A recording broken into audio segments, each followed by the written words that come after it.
everyone, welcome to Southside Speedway Illustrated. Some teams hard at work here in the pits. We're going to bring you all the racing action from tonight, including a 200-lap late model feature, the longest late model event of the year.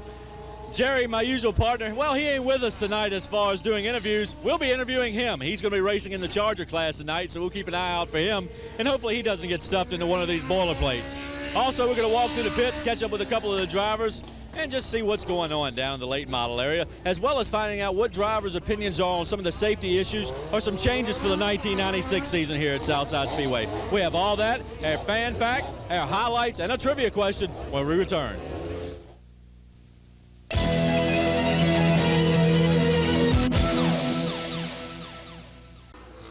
Welcome back, everyone. Hope you enjoyed the commercials. Now, a few weeks ago, we had many complaints about the dirt down here in turns 3 and 4. It was something new they added to the track. Many drivers complained about it. Well, all year long, guys have been coming up and tugging at their pants leg going, hey, guys, we got a problem here. We want you to talk about this. Well, we haven't done it up to now, but now we'll give them the chance to do that. We're going to go through the pit area, and we're going to find out exactly what gripes drivers have about Southside Speedway or what changes they'd like to see for the 1996 season. Yeah, I tell you, I think the best thing to do with Southside here is to pave some rumple strips down there on the bottom where, it's paved and it's clean, but yet you can't race down there. You won't tear your car up, but get it up, set it just enough to where you won't want to get down there. I think that's the best thing to do. Like in Martinsville where they got a curb. Something like that would work fine here. Eliminate that old Sonny Hutchins groove that's been dug out for many years here. Yeah, eventually they're going to dig them tires back up. We keep racing down there. Some of the walls probably need to be replaced. They're getting to where they're leaning down, and then when you hit them, they become a ramp instead of a protective wall. Not only are they endangering us, but they're endangering the spectators. And they've been here. I've been coming here 21 years, and they've been here for that long, and they've been here for longer because they used to sit in the stand. But after a period of time, they get hit so many times they start leaning over. That's the biggest thing that I can see, and maybe the. He's got a sore head now, doesn't he? But maybe I've seen that try to make some improvements as far as the turns and things of this nature to get the guardrail more beefed up and everything, but I don't know, it just needs a whole new revamping, you know what I'm saying? I think the biggest thing at every racetrack, you need to have a crash truck here with that jaws of life and stuff on it, and they really need a fire truck. I bet you probably, everybody in the pit area probably give an extra $2 or $3 just to have a fire truck here every week. I mean, I don't see nothing wrong with that. It's going to a good cause, and who knows, I might need it, somebody else might need it. I think that's probably on the rescue scene, probably that's what we need, but other than that, everything's okay. Well, you keep taking and taking and taking, and you don't feed back, something's going to starve to death, and this thing is it's like a dog that hasn't been fed all year and his skin draped over his bones, and that's the way this racetrack is, and it needs to be fed. And you've lost a little bit of weight this year too, haven't you? Yeah, just a little bit. Oh, definitely. They need to do something, though. I'm not trying to cut the mini-stock guys. They got just as much right to be here as anybody, but, we've been coming here every week this year, and we pretty much have a area we stay in, and you get here in the afternoon and you can't find a spot to park because mini stocks are in there, and they just need to do something with them and make it fair for everybody. Well, if you're a Ford fan, you have to love this guy. He's from Ford, Virginia. He drives a Ford. He's sponsored by Broyhill Ford. Scott Willingham.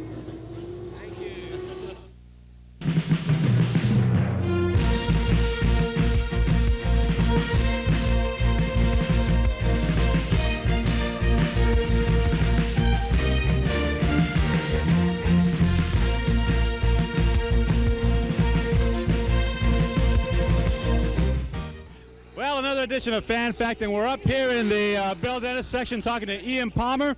Ian, who's your favorite driver? Phil Warren. And do you have a question for Phil Warren on today's Fan Fact? Yeah, I've got two questions for Phil. Number one is why he doesn't bring his new Monte Carlo up to Southside Speedway. And the second question I've got, when Elton Sawyer's back in town, as you know, his parents live in Chesapeake as well. How come he doesn't invite Elton to drive his backup car one night at Langley Speedway or at Southside Speedway? Yeah, Phil, why? Ian, thanks for the question, and the reason I don't bring my Monte Carlo up here is because basically it's set up for Langley, and we're finding out that the setup we're running there is quite a bit different than the one for here, so we're using two cars. And the other question, I really don't see Elton that much anymore since he's moved to Charlotte and all, so I don't know about that question, really. I'll have to ask him someday when I see him.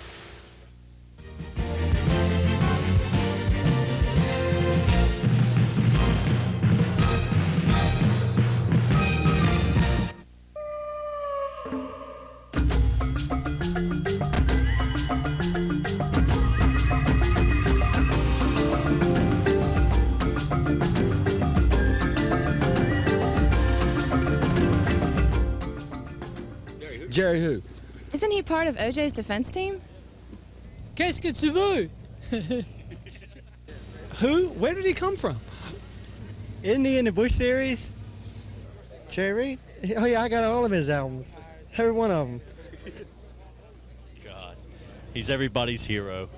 He's the most famous Charger driver of all time. Here he is, my cohort, Jerry Reid. Jerry? Hi, folks. Everybody knows you in the Charger class. No, they don't. Not yet, but they will.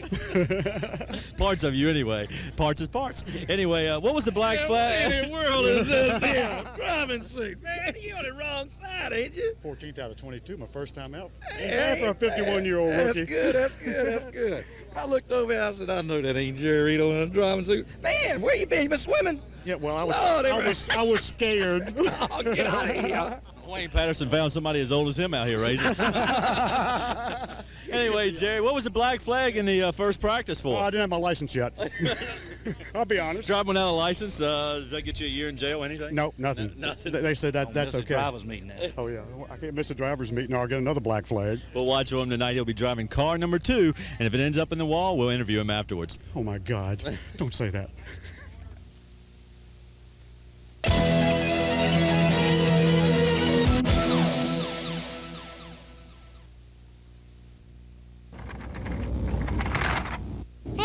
See a race. Me NASCAR race? No, I mean NASCAR. Let's go.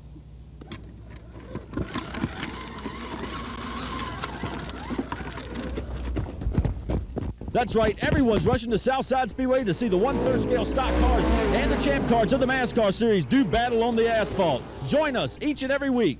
This is my size, and we get in free.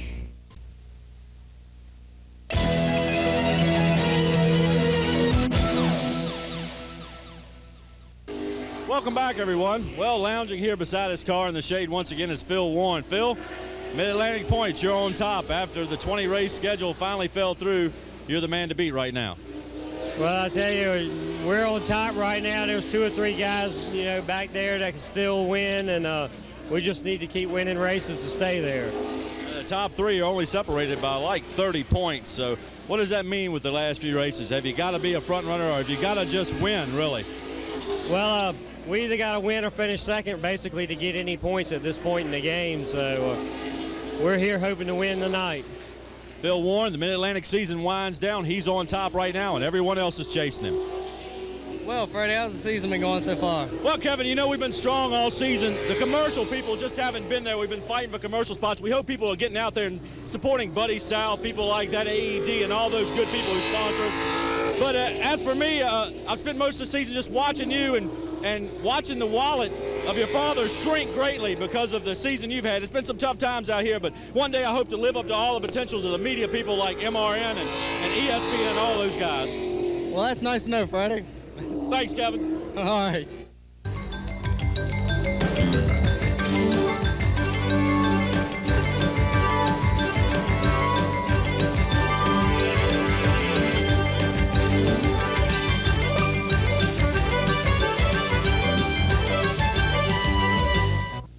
Well, they're in action here at Advanced Engine Design all day long. I've spent some time behind some parts counters in my career before, but I've never seen so many interesting things as AED has got here. And we're going to let John Dickey, president of AED, tell us all about the weather station that you see right here. Thanks, Jerry. Weather stations are not relatively new, but they're pretty new in the oval track market. One of the things that a weather station will do, it'll basically tell you how good the air is. The better the air is, the more the power the motor makes. The problem is when there's no air content outside, there's no oxygen content in a pound of air, the problem you run into is the motor won't make nearly as much power. In turn, it requires less fuel. The point I'm trying to make is that you need to tune your motor according to the oxygen content in the air. It's extremely important, especially in an oval track motor with a limited induction system, is because you're talking 10 or 15 horsepower easily in the tune-up, and that can be the difference between 5 positions on the racetrack. So the guy that really stays on top of his tune-up is going to be much better come race time than the guy that's not. What this system basically tells us is it shows us the humidity, it shows us the barometric pressure, and it shows us the air temperature. It takes all these functions, and this is basically what tells you how thick the air is. Now, you've always heard the rumor of 100% air. In other words, when a guy says, oh, we've got 100% air today, what that means is the barometer's at 2992, the air temperature is 60 degrees, and there's 0 humidity. That rarely happens. The barometer can go higher, but usually most people don't race in less than 60-degree air temperature, and the humidity is always something, especially in Virginia. One advantage of this situation is if you go out in the daytime and you're out racing and the air it's hot, it's humid, you just don't have any consistency to the air at all, you're going to have some problems. Nighttime, it cools off 30 degrees, the humidity drops, and all of a sudden you might need to change your tune-up 2-3 degrees of timing and 1 or 2 jet numbers, and that can make a big difference in the way your car runs. And this system will show you that. It's very simple to use, even though it's computerized. It shouldn't be intimidating. You just have to tune your car up one time at one particular track parameters that you have as far as temperature, humidity, and also barometric pressure. One time, any track that you go to, whether it be at 6,000 feet elevation, at any different weather conditions, you can go right to the racetrack, you can plug in these components, this will tell you how to tune it, and your tune-up's going to be right on, and you'll give up the minimal amount of power loss in bad air. How about some of those hot, sultry summer nights when people have got to tune their car up according to those conditions? What would you go with there? Okay, well, let's figure that we've already started off, and you and I have already gotten a baseline on what we're going to do on a normal day, so let's input some numbers, what we think it's going to be like at Southside Speedway, and see how it'll vary. Temperature, 150 degrees. No, I'll take that back, 105 degrees. Okay. Yeah, do you know what the barometric pressure is? I don't. 29 point. Well, let's take 29.7, which will be pretty close to a normal thing at sea level. Okay. And then humidity, which we know that's going to be pretty high usually. Let's take 75%. Good deal. Okay, we're coming up with a correction factor now, and I just plugged this correction factor in, which is real simple to do, and put to the baseline jet. Now, we decided we were going to run a 71 jet in this particular carburetor at Southside under normal conditions is what we've been running. In this bad day, what this has basically told us now, it's telling us we need to put a 73 jet in it for these weather conditions. By doing it that way, we know we can also up the timing about 2 degrees for the bad air, and we're going to lose a whole lot less power than the other guys that are not tuning for the bad air. We might be 10 or 15 better shape than they are when the bad air comes. So that's the way you work it out at Southside Speedway with the weather station. This can definitely, based on what he just read to us there, this can definitely give you a leg up on the competition on those hot nights at Southside Speedway.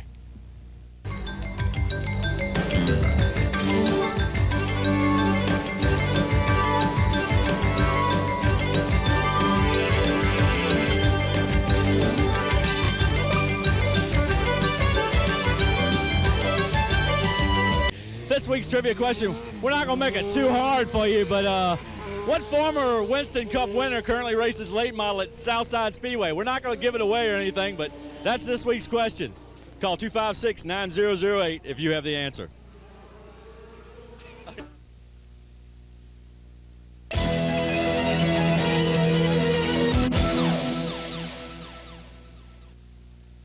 Welcome back, everyone. Once again, the question, what former Winston Cup winner currently races late model at Southside Speedway? It's a toughie, I know, but anyway, we'll figure it out. Call 256-9008 if you have the answer. Be the first one, and you'll win 2 free tickets to next week. Now, it's my favorite part. It's highlight time. Brad Skelting would open the night's events as he led a field of 21 Chargers to the green. Jerry Reid would have a rough start as he and Chris Hopkins made contact on lap 1. Tommy Tatum would try to hold off Greathouse for second, but he would have little luck in his efforts. Tatum would nudge Greathouse through the turns until they settled in and tried to track down the leader, which was Skelting. Reid would go 1 lap down as the first caution flew on lap 12. With the caution tightening the field, the top 5 started to battle. Skelting would start to open his advantage as second, third, and fourth when a nose-to-tail train and a struggle for position. The second caution would fall as Tony Minner and Sonny Hobbs went through the front stretch grass. Again, the field tightened to take the green. Skelding would be unchallenged in his final circuits as Great held off the shoves of Tatum to take second. Tatum followed in third with Balduck fourth, and Ricky Sanderson rounding out the top 5. Hobbs and Minner would play bumper tag on the backstretch as Minner tested his reverse gear against Hobbs' low gear. It was a draw. Now a look at your AED point standings in the Charger class. It'd be a familiar pair on the front row for the mini stock run. Tyler McRae took the lead from the pole, leaving Chris Phelps behind as streaks of lightning flashed through the air. McRae would be held up by a slower car, allowing Phelps to close back in and challenge for the lead. The top 2 were full straight ahead of the battle for third that featured Randy Dean and Pam Mays. Mays would drive deep into turn 1, and as her ride drifted up the bank and connected with Dean, leaving him looping in the field under caution. The skies darkened with clouds as the green returned. Again, a slower car would come into play as the lead 2 sandwiched the lap machine, sending Phelps up the track with damage. Crew would work hard on his ride, but there were still serious problems with his steering. McRae gets the win with Mays taking second. Dave Vaught would go third, followed by Wayne Bradley and Berkeley Tate. Hey man, that's racing. I went low on 47 twice. He came down on me. Chris had the high side, just like I went high that time. Chris went low, got into him. Everybody's adrenaline going, man. We got our 4th win. This is great. I'd like to dedicate this race again to my dad. His birthday is last Sunday. So he's always been behind me. He's always given me a lot. The whole crew's always been here, and we're glad to be back in the winner's circle. Tyler McRae finds his way in victory lane tonight at Southside. Shane Lockhart would get the top spot for the 200-lap late model excitement. Lockhart on the inside and Butler in the outside groove as Harefield tried an inside move in turn 2. Harefield would nudge the K95 Pontiac, and Lockhart would loop it down the backstretch as the rest of the field shot to the boilerplate to avoid further contact. Butler would now lead the field to green, quickly feeling the pressure from Harefield and Eddie Johnson a car length behind. Lap 25 found Scott Willingham climbing the front stretch boilerplate. Lockhart had tried to shove Wayne Grubb out of the groove, forcing the 3 into the wall. Again, the top 3 would go nose to tail as Lockhart slashed his way back into the top 5 by lap 55. Lap 61 returned the field to yellow as Harefield, Johnson, and Lockhart looped in turn 1. Jim Thacker dropped oil, sending 3 of the top 5 in a spin. Butler would now lead over Estes, Urban, and with Lockhart again having to work his way back through the field along with Johnson and Harefield. Urban would nudge by Estes for second as Butler pulled away. On lap 122, Johnson worked by Lynn O'Neill for 4th even after a little contact between the 2. O'Neill, Lockhart, and Harefield would now have a heated fight for the 5th spot as paint was swapped and tempers flared. Johnson would dive under Estes to take 3rd from Phil Warren and then started to bang fenders with Urban for the 2nd spot. Harefield would take 4th from Warren as Bubba Farmer spun just ahead, putting the field under yellow with 34 laps remaining. Green in the air and Butler checking out. The 2nd through 5th place cars were in a heavy pack of lap rides as Warren got into the side of Harefield, putting the 04 Pontiac in the grass and yellow back out. Bugs and Warren would then continue their battle under the caution. Butler would again take the field to green with 23 laps remaining. Estes and Warren's spin would again put the field under yellow. Butler would now have Johnson sitting a fender length behind and smoking the tires on the restart. Caution would fall on lap 193, allowing the top 2 to again take a break, but the spotters pointed out neither had spoke a word in the closing circuits. Butler held on to the fans' cheers, taking his first win since the debut of the 93 season. Johnson took 2nd over Urban and O'Neill. The team was elated. Butler rolled into victory lane, and in a division that's so competitive and a track that's so tough, victory came sweet. Now we'll look at your AED point standings for the late model. Well, the sponsors' logos make hers yours, and tonight you made victory yours. You said at the beginning of the show the only thing you were lacking was wins. It came to you. Well, you know, it's about time. We've had a lot of bad luck here, and the car's been awful good, and the brakes just haven't gone our way. Fortunately, tonight the brakes went our way. This Hers snack food ride brought us home to victory lane. It's been a couple of years coming. The 200-lap victory has to be the sweetest. Well, yeah, you know, I was hoping it was going to rain after that first 100 because I just didn't want to take any chances as bad as our luck has been, but things really played to our favor tonight. We had an awful good race car, though, so we're happy to be home in the winner's circle. Franklin Butler scores his first win in a couple of years at Southside Speedway. The one man you got involved with was the one man you're chasing in the Mid-Atlantic. I didn't get involved, and he got involved himself. Running into oil down here and got turned around to start with. Then Bubba Urban Jr., I was underneath of him, and then Phil, I knew he was underneath me, and he just run up into me and never backed out and turned me around. So I just run into him and see how he could drive his car wrecked all to hell. But, you know, that's chicken shit racing. That's all I got to say. I mean, that's just what it is, and and I compensate for it. Whatever happens from here, I really don't care. Bugs Hayfield, a rough night at Southside. He sums up everyone's opinions about short track racing. People had opportunity to turn people, but there was some gentlemanly driving going on out there. Well, it was, I don't know that I got into Franklin any at all, and I tried to run him clean, and, I just didn't quite have enough. We got the toe end knocked out on the car over here, and that hurt us through the middle of the corner, and we were lucky to come back up to second. Billy what? Who? Oh, yeah, Billy Morris on the pole. No surprise for the Grand Stock feature. Again, it was Bobby Curtis's closest rival, with Alan Marshall third in line. Laverne Cole was back with a new paint scheme, but was still chasing the setup on the car, along with the front runners as well. Wayne Hicks would cook his ride in turn 4 and put the field under the caution. Raymond Pittman Jr. would make his first run of 95 with a car that was put up for sale until the calls came in, and much to the disappointment of his wife, he would keep racing instead of making her requested home improvements. Cole would again suffer bad luck as he and Bill McGonigal collected coming off of turn number 2. Again, it was no contest for Morris as he claimed yet another Grand Stock win with Curtis in his tire tracks. All right, Billy, turn around. Now turn around. I want to see what the rest of the field sees, the back of Billy Morris. That's the way it's been. 13 wins for you this season. 1 more, you tie your season record. 2 more, and you break your own record. Well, we have to wait and see. If you notice that big red Thunderbird, I was coming at the end. Hey, Bobby's been doing his homework. He's got it set up for the end of the race. He doesn't have it set up for the beginning of the race. And we got a 50 lapper coming. That's what he's shooting for. So, he'll be hard to beat. We just have to wait and see what happens. Oh, yeah, he'll be hard to beat. Of course, you'll just be running mid-pack as always. Well, no, I hope I can run top 5. I want to run with him, there's no doubt. We like having fun with Billy Morris because we have to talk to him about every week. He's another winner in Grand Stock. Well, damn near the only winner in Grand Stock. Well, that wraps up tonight's segment of Southside Speedway Illustrated. I'm here with Mr. and Mrs. Reid. Well, it won't the best run ever, Jerry, but you got a little seat time anyway. Seat time, and I also read the serial numbers on the transmission of that car that almost ran over top of me. That was exciting. How about you, Mrs. Reid? How you feel about him being behind the wheel? I thought it was very exciting, and I was... Oh, you've seen him drive on the highway, too, huh? Yes. Actually, it's safer out here, I think. Well, that wraps us up for tonight. On behalf of Yvonne, Jerry, and myself, we hope you join us next week where we have a special show for you. We're going to take you inside some of the shops and let you see what it takes to go from sheet metal to stock cars. A special segment from Southside Speedway Illustrated. We hope you tune in.